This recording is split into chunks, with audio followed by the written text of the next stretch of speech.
안녕하세요. 저는 이제 막 유럽 여행을 마치고 돌아왔습니다. 정말 상쾌한 기분입니다. 유럽의 5나라를 다녀왔고 어제는 정말 피곤해서 잠이 들었습니다. 그런데 한밤중에 정말 놀랍고 의미 있는 꿈을 꿨습니다. 그 이야기를 성경 말씀과 함께 시작하려고 합니다. 여러분께 이 이야기가 도움이 되면 좋겠습니다. 신약 성경은 생명을 구하고 역사를 바꾼 일련의 꿈들로 시작합니다. 꿈은 분명히 하나님께서 주시는 것입니다. 그리고 신약 성경에서 첫 번째 꿈은 동방 박사들의 생명이 꿈을 통해 보존된 이야기입니다. 하나님께서 그들에게 꿈으로 헤롯에게 돌아가지 말라고 경고하셨죠. 그리고 우리는 요셉의 꿈을 통해 하나님의 아들의 이름을 알게 됩니다. 예수님의 양아버지인 요셉은 꿈을 통해 그분의 이름에 대한 계시를 받았습니다. 우리는 꿈을 통해 그분의 이름을 알게 된 것입니다. 또한 요셉이 꿈을 통해 예수님을 데리고 이집트로 피신하라는 지시를 받았다는 것도 알 수 있습니다. 이 모든 내용이 마태복음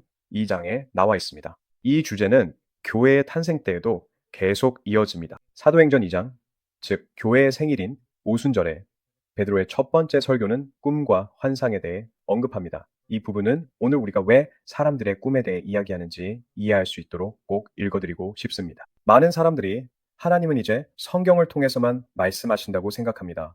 아닙니다. 하나님은 항상 말씀하십니다. 누구도 하나님을 제한할 수 없습니다. 하지만 우리가 듣는 모든 것은 반드시 성경과 일치해야 합니다. 사도행전 2장 15절입니다. 이것이 베드로의 첫 번째 설교입니다. 때가 제3시니 너희 생각과 같이 이 사람들이 취한 것이 아니라 이는 곧 선지자 요엘을 통하여 말씀하신 것이니 일러스되 하나님이 말씀하시기를 말세에 맞죠? 지금이 바로 말세 마지막 때입니다. 내가 내 영을 모든 육체에 부어 주리니 너희의 자녀들은 예언할 것이요 너희의 젊은이들은 환상을 보고 너희의 늙은이들은 꿈을 꾸리라. 아마 저는 이제 나이 든 사람들에 속하는 것 같네요. 왜냐면 그건 환상이 아니라 꿈이었으니까요. 괜찮습니다. 좋아요. 꿈에 관한 많은 전례와 성경 구절들이 있습니다. 오늘은 꿈 해석에 대해서는 이야기하지 않을 겁니다. 바로 꿈 이야기로 넘어가겠습니다. 이 꿈은 여러 가지로 많은 복합적 요소가 있는 꿈이었고 여러분이 이 꿈을 위해 기도해 주시길 바랍니다. 저는 이 꿈이 트럼프 대통령과 디스커버 미니스트리에 우리 모두에게 직접 주어진 메시지라고 믿습니다. 저는 트럼프 대통령이 이 메시지를 들어서 이 꿈이 그의 삶에 적용되기를 기도합니다. 저는 예언의 말씀이 주어질 때 그것을 듣고 실행하며 받아들여 변화를 이루는 책임이 받는 사람에게 있다고 정말로 생각합니다. 예수님의 아버지 요셉이 그랬던 것처럼요. 그래서 지금 저에게 걱정되는 것은 백악관을 위해 수많은 예언의 말씀이 전해졌지만 그중 대부분이 별로 받아들여지지 않는 것처럼 보인다는 점입니다. 예언자의 말을 듣는 것은 바로 리더의 책임입니다. 예언자의 책임은 그저 전하는 것뿐입니다. 그럼 이제 나누겠습니다. 저는 꿈을 꾸었습니다. 주님께서 말씀하셨습니다. 네가 그것을 기록하면 그것 계속될 것이다. 네가 그것을 기록하면 그것은 계속될 것이다. 우리는 외국 중동의 한 나라에 있었습니다. 우리는 착륙지처럼 보이는 그 끝으로 걸어갔습니다. 그리고 거기에 하얀 옷을 입은 아랍 베두인 아니면 하얀 옷을 입은 아랍 우상이 절벽 끝에서 기다리고 있었습니다. 절벽 꼭대기가 아니라 절벽 아래였습니다. 끝에 있었는데 움푹 들어간 곳이 있었습니다. 그리고 저는 흰색의 아랍인, 그러니까 하얀 옷을 입은 아랍인을 봤는데 그는 움직이지 않아서 그게 사람인지 아니면 그곳에 있는 우상인지 알 수 없었습니다. 어쨌든 그게 배경에 있었고 저는 이 착륙지 같은 곳을 바라보면서 이곳까지 함께 걸어온 일행을 돌아봤습니다. 트럼프 대통령이 그곳에 있었습니다. 그는 누군가를 만날 예정이었습니다. 갑자기 우리는 함께 그의 호텔 방이나 연설전에 대기실로 걸어가고 있었습니다. 트럼프 대통령께서 제게 단독 인터뷰를 기회를 주셨습니다. 우리는 그의 프라이빗 룸으로 걸어가고 있었는데 걸어가면서 트럼프 대통령이 말하길 올해 말이면 그가 더 이상 대통령이 아닐 것이라고 말했습니다. 그는 그 사실에 만족해 보였고 그가 말하길 만약 그에게 무슨 일이 생기면 누가 그 다음이 될지 내가 결정해야 한다고 했습니다. 그리고 그는 저에게 꼭대기에 금색 돔이 달린 검은색 바톤을 주었습니다. 그는 이것으로 사람들이 그것이 트럼프 대통령의 것임을 알게 될 것이고 이것이 그의 마지막 인터뷰가 될 것이라고 말했습니다. 그는 잠잠해 보였고 바톤이 넘겨지는 것에 대해 거의 기뻐하는 듯 보였습니다. 우리는 네모난 건물을 지나 걸었고 제 머릿속에는 마지막 인터뷰가 생각뿐이었습니다.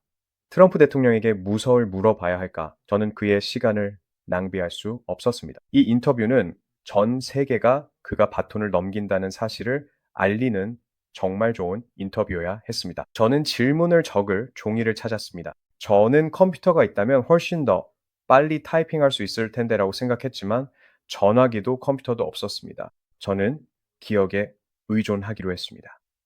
우리가 네모난 건물의 끝에 다다랐을 때 우리는 흐린 날처럼 어둑한 대낮으로 나왔습니다.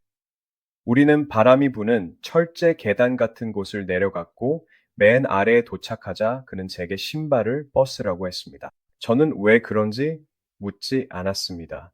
저는 순종했고 이동하는 동안 양말만 신은 채로 걸었습니다. 저는 물이나 웅덩이를 피해 바위 위를 조심스럽게 밟으며 마른 곳으로 갔습니다. 하지만 제 마음속에서는 계속 이렇게 물었습니다.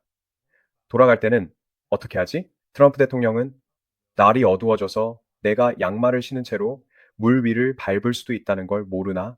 내 양말이 다 젖을 텐데. 우리는 다음 건물에 도착해 들어갔고 그곳은 왼쪽에 방들이 있는 밝은 복도였습니다. 저는 질문들을 하나씩 생각해서 만들어 갔습니다. 마지막 질문만 기억이 납니다. 그것들은 좋은 질문들이었습니다. 저는 이 인터뷰가 짧게 끝날 거라고 생각했습니다. 마지막 질문은 또 다른 트럼프가 나올까요? 였습니다. 우리는 끝에 있는 방으로 돌아섰고 인접한 방 중 한 곳에서 적어도 3명이 대화하는 소리가 들렸습니다. 문이 열려 있었는데 안에서 적어도 3명, 제 어머니와 2명의 태국인 손님이 나왔는데 그들은 기독교 지도자로 보였습니다. 그들은 거의 저를 지나서 제 위로 걸어갔습니다. 이런 건 꿈에서만 가능하죠. 어머니는 저를 알아보지 못했습니다. 그들이 제 옆으로 지나간 게 아니고 그들은 마치 제 몸을 가로질러 제 위로 걷는 것 같았습니다. 저는 아주 낮게 있었는데 잠잠한 톤, 몸을 낮게 낮추거나 바닥에 엎드린 듯한 느낌이었습니다. 대통령이 저를 소개했습니다. 어머니는 제가 거기 있는 것을 보고도 놀라지 않는 표정이었습니다. 다른 2명의 태국인은 어딘가로 가는 길이었고 우리는 서로 태국어로 인사를 나눴습니다. 그 인사가 꽤 크게 들려서 대통령도 내가 영어와 태국어를 모두 유창하게 구사한다는 것을 알 수 있었을 겁니다. 그리고 여기서 저는 깨어났는데 아직 인터뷰를 하지 못한 상태였습니다. 그래서 저는 정말 문자 그대로 이게 말했습니다. 꿈이 계속되게 해주세요. 그러자 하나님께서 말씀하셨습니다. 네가 그것을 기록하면 그것은 계속될 것이다. 저는 제가 꿈에서 깨어나면 꿈이 어떻게 계속될 수 있죠? 라고 했습니다. 주께서 말씀하시길 네가 그것을 기록하면 그것은 계속될 것이다. 즉, 왜 꿈이 깨어있는 상태, 오픈 비전 속에서 계속될 수 없겠느냐 하시는 것이었습니다.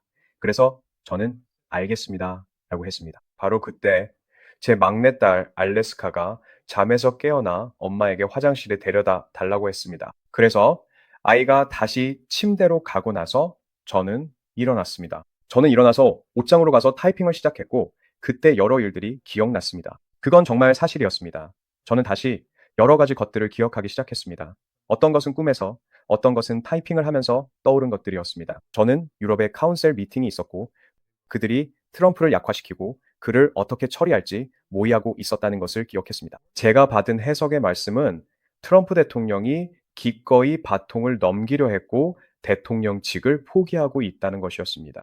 이 부분이 핵심입니다. 왜냐하면 저뿐만 아니라 예언 사역에 있는 저희 중 몇몇 사람들이 트럼프 대통령이 곤경에 처해 있다고 느끼고 우리가 그를 위해 기도해야 한다고 생각하기 때문입니다. 심지어 4년 임기 중에 2년 정도만 버틸 수도 있다고 느낍니다. 그래서 우리는 앞으로 무슨 일이 일어날지에 대해 계속 기도해 왔습니다. 그가 법적 문제에 휘말리게 될까요? 그들이 그를 제거하려고 할까요? 그가 암살당하게 될까요? 그리고 제 꿈에서는 그가 대통령직을 포기하는 것이 아주 분명하게 보였습니다. 마치 그는 충분히 했거나 아니면 충분히 위협을 받았던 것 같았습니다. 그는 거래를 성사시켰습니다. 그는 거래를 했습니다. 그는 거래의 기술로 연예계 경력을 시작했고 거래로 퇴장할 것입니다. 저는 또한 검은색 바통이 검은 말과 매치된다고 생각했습니다. 그는 검은 말의 시기에 퇴장할 겁니다. 제가 얘기했던 타임라인을 배우셔야 합니다. 저는 우리가 환난에 있다고 생각하지 않습니다. 그렇게 생각하신다면 따라잡을 게 많으십니다.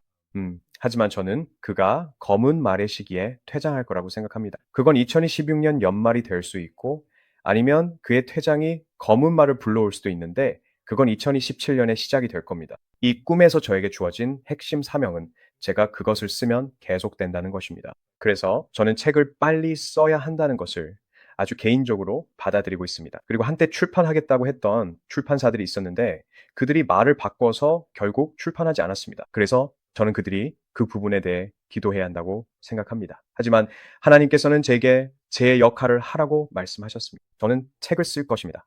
어느 출판사가 출판할지는 그들의 몫이고 아니면 우리가 직접 출판할 수도 있습니다. 우리는 직접 출판해서 성공적으로 해낸 경험이 있습니다. 하지만 이건 제가 드리고 싶은 것이라 생각했습니다. 이건 상당히 거대한 메시지라고 생각합니다.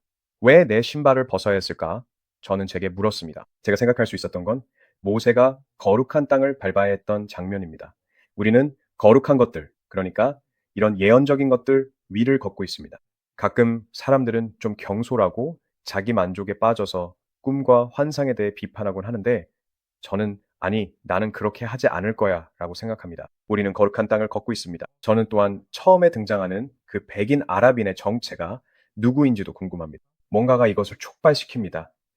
어떤 거래가 이 아랍 지도자나 아니면 아랍 우상과 이루어지는데 분명히 흰 옷을 입고 있습니다. 아마도 이 비전에서 가장 염려스러운 부분은 트럼프 대통령이 자신의 미완의 일들을 끝내지 못한다는 점일 것입니다. 그리고 정말 문자 그대로 알래스카가 그 꿈을 방해했습니다. 알래스카가 그 인터뷰를 끊었는데 여기서 말하는 알래스카는 제 딸을 말합니다. 제 딸의 이름이 알래스카입니다. 알래스카가 중간에 들어왔습니다. 그래서 혹시 이것이 그가 알래스카에서 블라디미르 푸틴과 했던 말이나 행동 혹은 동의한 어떤 것과 직접적으로 연결되는 것은 아닐까요? 그곳이 바로 그가 최근에 그를 만난 곳이었으니까요. 그리고 마지막으로 제가 미처 생각하지 못했던 아주 흥미로운 점이 있었는데 태국이 검은 말의 준비와 관련되어 있다는 것이었습니다. 분명히 태국은 복음화가 거의 이루어지지 않은 나라로 99%가 구원받지 못한 상태입니다. 전 세계적으로 99%가 복음화되지 않고 구원받지 못한 나라라고 말할 수 있는 곳은 많지 않습니다. 하지만 그 부분은 어떻게 보면 기쁜 부분이었어요. 우리가 어떻게든 그것을 준비하게 된다는 점에서요. 그래서 이것은 트럼프 대통령에게 일어나고 있는 어떤 일, 그의 임기를 단축시킬 무언가에 관한 메시지라고 생각합니다. 지금 당장 말씀드릴 수 있는 가장 명확한 것은 사람들이 주목하고 있는 그의 손에 무언가가 일어나고 있고 아마도 그의 심장에도 무언가가 있다는 점입니다. 그리고 이것은 백신을 맞은 사람들에게서 매우 흔하게 나타나는 증상입니다. 백신을 맞으면 심장이 두근거리거나 심장에 문제가 생기고 사람들이 뇌졸중이나 심장마비 같은 걸 겪기도 합니다. 그래서 그는 해독을 해야 합니다. 저는 건강과 웰빙에 대해 거의 25년 동안 공부해 왔습니다. 비난을 받기도 하지만 솔직히 말해서 저는 신경 쓰지 않습니다. 지금 말씀드리지만 대통령은 이걸 무시해서는 안 됩니다. 그는 예언의 말씀에 귀를 기울여야 합니다. 무언가가 그를 공격하려고 다가오고 있습니다. 그것은 그의 건강일 수도 있고 그는 반드시 해독을 해야 합니다. 그래서 몇 가지 방법, 몇 가지 할 수 있는 일들이 있는데 아래 유튜브 설명란에서 저희가 쓰는 디톡스품 설명을 확인하실 수 있습니다. 그리고 그는 자신의 건강을 지키고 백신의 영향이 그에게 영구적으로 해를 끼치지 않도록 반드시 무언가를 해야 합니다. 그래서 이것이 그에게 직접적으로 적용될 수 있는 부분이라고 생각합니다. 만약 RFK 주니어나 건강과 관련해서 그에게 접근할 수 있는 누군가가 이 방송을 듣고 있다면 저는 이미 몇 번 문자도 보내고 전화도 했습니다. 그런데 다들 굉장히 조심스러워 하더라고요. 왜냐하면 이게 일종의 소모되는 자본 같은 거니까요. 대통령과 연결될 수 있는 고리가 있다면 보통은 자신의 의제나 이익을 위해 로비를 하려고 하잖아요. 하지만 저는 로비할 게 아무것도 없습니다. 제가 말씀드리고 싶은 건 트럼프 대통령님, 뭔가가 당신의 대통령 임기를 단축시키려 하고 있으니 예언자들의 말을 귀담아 들으셔야 한다는 겁니다. 당신은 정의를 위해 그 자리에 계신 겁니다. 자신을 위한 거래를 위해서가 아니라 정의를 실현하기 위해 그 자리에 계신 겁니다. 그리고 코로나 시기 동안 일어났던 일들에 대해 회개하고 모든 나쁜 부작용에서 정말로 해독하셔야 합니다. 그는 또한 자신의 비만 문제도 해결해야 합니다. 비만은 좋은 것이 아닙니다. 비만은 심장에 매우 안 좋습니다. 이 모든 것은 자연스러운 방법으로 해결할 수 있습니다. 이건 하나님께 기도하면 살이 빠지는 게 아닙니다. 그렇게 일어나지 않습니다. 저는 세계적으로 유명한 믿음의 지도자들에게 배웠고 위대한 신앙인들과 함께 했습니다. 그들 중 누구도 기도로 칼로리를 없앨 수는 없습니다. 그런 일은 일어나지 않습니다. 지혜롭게 행동해야 합니다. 건강을 위해 뭔가를 해야 합니다. 그래서 이게 제 조언입니다. 정말 모든 리더들에게 드리는 말입니다. 건강을 잘 챙기십시오. 왜냐면 다음 팬데믹이 오면 많은 사람들이 사라집니다. 그러지 마십시오. 매우 염려스럽습니다. 지위를 포기하지 마세요. 사역을 포기하지 마세요. 하나님께서 여러분에게 하라고 하신 일을 포기하지 마세요. 하지만 이것이야말로 트럼프가 다음 중간 선거 때에 어떻게 사라질 수 있는지 가장 명확하게 설명하는 방법입니다. 알다시피 중간 선거 말입니다. 이 말씀이 의미하는 바는 그가 바톤을, 즉 금색구가 달린 검은색 바톤을 넘기고 싶어 한다는 것 같습니다. 그는 이것을 넘기고 싶어 하고 마치 대통령직을 포기하는 것처럼 이미 끝났고 어떤 거래를 한 것처럼 보입니다. 여러분은 어떻게 생각하시나요? 아래 댓글을 남겨주시고 저와 함께 이 일에 대해 기도해 주십시오. 예수님의 이름으로 지금 트럼프가 대통령인 것에 대해 하나님께 감사드립니다. 하나님께 감사드립니다. 트럼프 대통령이 WOKNS와 글로벌리즘의 물결을 막아주지 않았다면 전 세계는 완전히 달라졌을 것입니다. 흰 옷을 입은 아랍인에 대해 질문을 드려도 될까요? 그 사람에 대해 뭔가 눈에 띄는 점이 있었나요? 아니면 그냥 아랍인이라는 걸 알았던 건가요? 아니면 머리에 뭔가 쓰고 있었나요? 예를 들어 헤드드레스 같은 거요? 네, 정확히 그거요. 그는 헤드드레스를 쓰고 있었습니다. 아랍 전통 로브를 입고 있었죠. 그가 아랍인이라는 건 의심의 여지가 없었습니다. 하지만 그가 누구인지 알 수 없었던 이유는 그가 전혀 움직이지 않았기 때문입니다. 그는 완전 정지 상태였습니다. 지금 저희는 온라인 라이브 예배 중인데 온라인 교회 멤버 중 한 명인 캐슬린이 동시에 연관된 꿈을 꾸었다고 합니다. 첫 번째로 제가 아랍 베두인과 3번 함께 있었다는 건데 그에 대해 더 자세히 들어볼 수 있겠고, 그리고 두 번째로 제가 신었던 신발이 배처럼 생겨서 물 위를 걸을 수 있었다는 겁니다. 맞나요? 제 꿈은 목사님이 신발 한 켤레를 받으면서 시작됐어요. 정말 놀랍습니다. 제가 이 꿈을 꿨던 바로 그때에 이게 바로 우리가 온라인 교회를 하는 이유인데 온라인 교회는 그 어떤 오프라인 교회도 할 수 없는 방식으로 그리스도의 몸의 다양한 부분들을 하나로 모아줍니다. 저희 온라인 교회는 미국, 유럽, 아시아, 호주 등 전 세계에 수많은 재원들이 있는데 같은 주에 캐슬린이 비슷한 꿈을 꿨다는 걸 어떻게 알 수 있었겠습니까? 그녀는 꿈에서 저를 3번 아랍계 베두인과 함께 있는 모습을 봤다고 합니다. 제 꿈의 시작과 매우 비슷한데요. 그리고 이번 주에 그녀가 꾼 최근 꿈에서는 제가 신발 2켤레를 받았는데 그 신발들이 실제로는 방주처럼 생겼다고 했어요. 그 신발들은 마치 하얀 배처럼 보였고 제가 그걸 신으니까 물 위를 건너거나 걸을 수 있었다고 합니다. 저도 그 꿈을 꾼 적이 있습니다. 저 역시 물 위를 걷는 꿈을 예전에 꾼 적이 있습니다. 그래서 이 모든 것들이 연결돼요. 여행과 관련된 무언가, 사람들을 구하는 무언가가 있다는 걸 알 수 있습니다. 그리고 그게 바로 우리 사역이 관심을 두는 부분이죠. 우리는 사람들을 구하고 싶습니다. 그리고 우리가 가는 모든 나라에서 어디가 안전한 곳일지 항상 생각하게 됩니다. 여러분은 영적으로는 그리스도 안에 있지만 그리스도 안에 있다고 해서 모두가 육체적으로 안전한 것은 아닙니다. 많은 사람들이 목숨을 잃었습니다. 사실 오늘 저는 마니푸르 사람들뿐만 아니라 이제는 미얀마 사람들의 끔찍한 영상을 받았습니다. 정말로 여러분께 보여드릴 수는 없지만 대신 설명해 드리겠습니다. 그들이 기독교인들을 공격할 때 칼로 목과 가슴, 그리고 다른 부위를 찔러요. 그리고 죽었는지 확실히 하려고 계속해서 찌릅니다. 저는 한 시신이 아직 움직이고 있었는데도 계속 찌르는 모습을 봤습니다. 정말 너무 끔찍했어요. 하지만 여러분은 결코 그 장면을 볼 수 없을 겁니다. 우리 사역과 연결되지 않는 한 결코 이런 이야기를 들을 수 없을 겁니다. 우리는 이 사람들을 구하려고 노력하고 있습니다. 사람들이 안전한 곳으로 갈 수 있도록 돕고 있습니다. 일부는 움직이기를 거부합니다. 마치 많은 미국인들이 아니요, 저는 움직이지 않겠습니다. 저는 믿습니다. 라고 하는 것처럼요. 무슨 말인지 아시겠죠? 그 사람들도 마찬가지였습니다. 그들도 믿었고 그리고 죽었습니다. 그래서 하나님을 믿는 데에는 어떤 지혜가 필요합니다. 단순히 나는 믿으니 아무것도 안 해도 괜찮다는 것이 아닙니다. 많은 사람들이 믿음을 가지고 갈대아 우르를 떠나 약속의 땅으로 가야 했다는 것을 아시죠? 어떤 이들은 믿음으로 이집트로 가고 어떤 이들은 믿음으로 떠났습니다. 믿음은 가만히 있는 것이 아닙니다. 뭔가 행동을 해야 합니다. 그리고 저는 그 상징적 의미가 정말 마음에 다가옵니다. 저는 새 하얀 신발, 즉 방주의 신발을 신기 위해서 제 오래된 신발을 벗어야 했고 그 신발을 신으면 우리는 불가능한 일, 즉 물 위를 걷는 것도 할 수 있습니다. 정말 감사합니다. 확증을 주는 꿈을 온라인 교회 성도님이 꾸게 하셔서 감사합니다. 정말 훌륭합니다. 그 꿈을 나눠주셔서 감사합니다. 그 꿈에 대해 더 나눌 이야기가 있나요? 가르쳐야 했던 사람은 아랍인이어야 한다고 느꼈어요.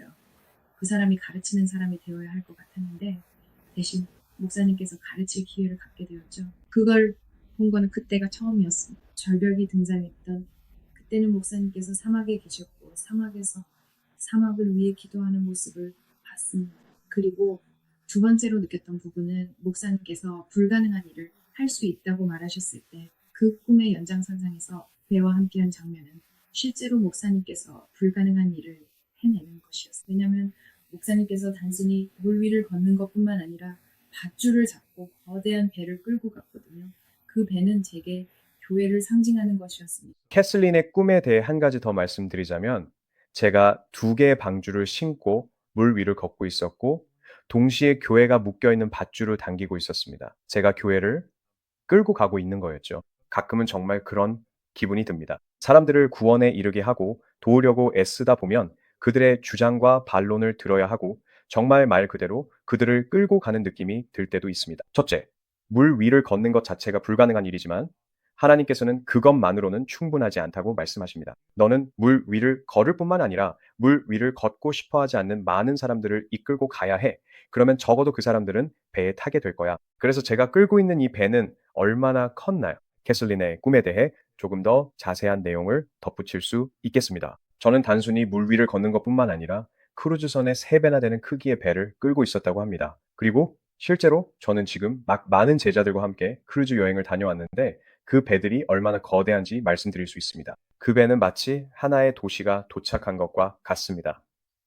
우리가 탔던 배에는 약 4,000명의 승객이 있었고 층수도 정말 많았어요. 13층이 넘었던 것 같고 아마 그보다 더 많았던 것 같아요. 실제로 엘리베이터가 17층까지 올라가니까 정말 어마어마하죠? 이건 그 3배 크기예요. 30층짜리 건물에 해당하는 크기죠. 그 3배나 되는 배를 제가 혼자서 물 위에서 끌고 있었고 그 다음엔 모래톱을 지나 다시 물 위로 그리고 수평선까지 계속 끌고 갔어요. 거기서 다른 배들도 만났는데 적어도 하나는 눈에 보였고 그 배들은 모두 종이로 만들어졌지만 그래도 물 위에 서 있었어요. 네, 이것이 다른 사역을 돕는 것을 의미한다면 저희는 그렇게 하기 원합니다. 다른 사역들을 만나고 돕는 걸 정말 좋아합니다. 그리고 저 혼자 끌고 가고 싶진 않아요. 알겠죠? 하지만 만약 그래야 한다면 그만큼 더 많은 보상이 있겠죠. 계속 끌고 갈 거예요. 사람들을 안전한 곳으로 데려가려고 노력하는 겁니다. 하나님을 찬양합니다. 온라인 교회가 있어서 정말 감사합니다. 온라인 교회에서 이렇게 다양한 은사가 나타나는 것도 하나님께 감사드립니다. 저희는 매일 모이고 매일 기도하고 매주 모임을 갖고 있어요. 치유와 구원, 성령의 세례도 일어나고 있고 실제로 지난 몇 주 동안은 유럽에서 서로 만나기도 했어요. 정말 많은 유럽 사람들이 저희를 만나러 나왔습니다. 그래서 저희 모두는 Discover Church 온라인에서 함께 모입니다. 여러분도 이 모임에 초대합니다.